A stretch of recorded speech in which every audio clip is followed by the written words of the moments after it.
கவர்ச்சி நடிகை, ஒரு பாடலுக்கு ஆடும் நடிகை என்று முத்திரை குத்தப்பட்டாலும் விஜயலட்சுமி அந்த காட்சியிலும் தனித்துவமாக விளங்கினார்.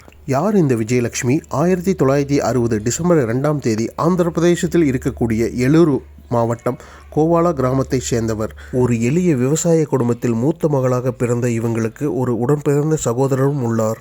பள்ளிக்கூடம் பக்கமே போகாத விஜயலட்சுமி உடனிருந்த நண்பர்கள் படிக்கும் பொழுது கூட உட்கார்ந்து கவனிச்சதுனாலேயே தெலுங்கு சரளமாக படிக்கவும் எழுதவும் கற்றுக்கொண்டாங்க. 14 வயது இருக்கும் பொழுதே ஒரு விவசாயிக்கும் விஜயலட்சுமிக்கும் திருமணம் நடந்தது. திருமணமாகி போன இடத்தில் விவசாய பணிகள் செய்வது, மாடு மேய்ப்பது என மிகவும் கொடுமைக்கு ஆளானார் விஜயலட்சுமி. இதனால் அந்த கிராமத்தை விட்டே வெளியேறினார். காரணம் தெரியாமல் சென்னைக்கு வந்து இறங்கிய விஜயலட்சுமி அன்று அவருக்கு ஒருத்தர் உதவியால் ஒரு மாவு மில்லில் வேலைக்கு சேர்ந்தார். மாவு மில்லில் ராக்கியுடைய மாவுகளை வீடு வீடாக போய் டெலிவரி செய்யும் வேலையும் பார்த்தார். இதன் மூலம் ஒரு நடிகையின் பழக்கம் ஏற்பட்டது. அந்த நடிகை வீட்டில் வீட்டு வேலை பார்த்து வந்த விஜயலட்சுமி ஒரு முறை நடிகைக்கு மேக்கப் பண்ணக்கூடிய மேக்கப் மேன் உடல்நிலை சரியில்லாத காரணத்தால் பல வாரங்களாக வரவில்லை. இதனால் தன்னுடைய வீட்டில் வேலை பார்த்து கொண்டிருந்த விஜயலட்சுமியை அந்த நடிகை துணைக்கு ஸ்டூடியோக்கு கூட்டிட்டு போக அப்போது விஜயலட்சுமி தெரியவில்லை இனி தன்னுடைய வாழ்நாள் இனி சினிமாதான் என்று.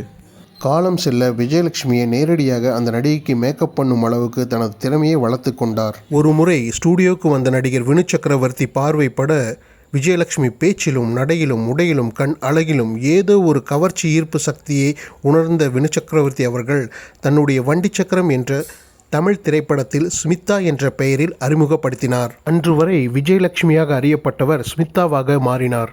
வண்டி சக்கரம் திரைப்படத்தில் அவருடைய கதாபாத்திரத்தின் பெயர் சிலுக். இதனால்தான் இன்று வரைக்கும் சில்க் ஸ்மிதா என்ற பெயர் ரசிகர்களால் கொண்டாடப்படுகிறது.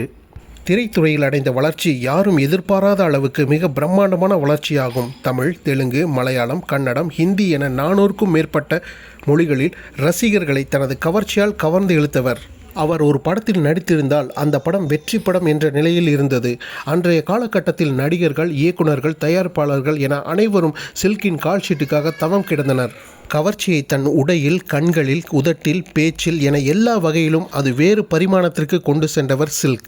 உண்மையில் லேடி சூப்பர் ஸ்டார் என்றால் அது சில்க் ஸ்மிதா மட்டுமே. பாடல் காட்சிகளில் கவர்ச்சியான 2 பீஸ் உடையில் வந்தாலும் வேறு காட்சிகளில் சில்க் அணியும் உடைகள் அவ்வளவு அழகாக இருக்கும்.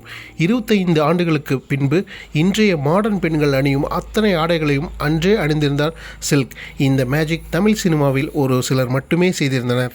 சில்க் ஸ்மிதா ஆணாக பிறந்திருந்தால் இந்நேரம் தமிழ்நாடு அவரை சூப்பர் ஸ்டாராக்கி கொண்டாடி இருக்கும், உச்சத்தில் வைத்து அழகு பார்த்திருக்கும்.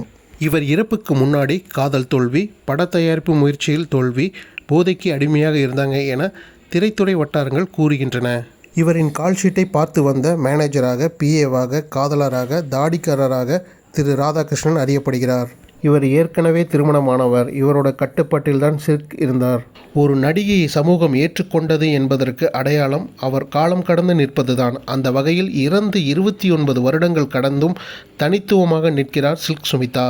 1996 செப்டம்பர் 23 அன்று தனது 35வது வயதில் சென்னையில் உள்ள சாலிகிராமத்தில் தன்னுடைய வீட்டிலேயே தூக்கு போட்டு தற்கொலை செய்து கொண்டார்.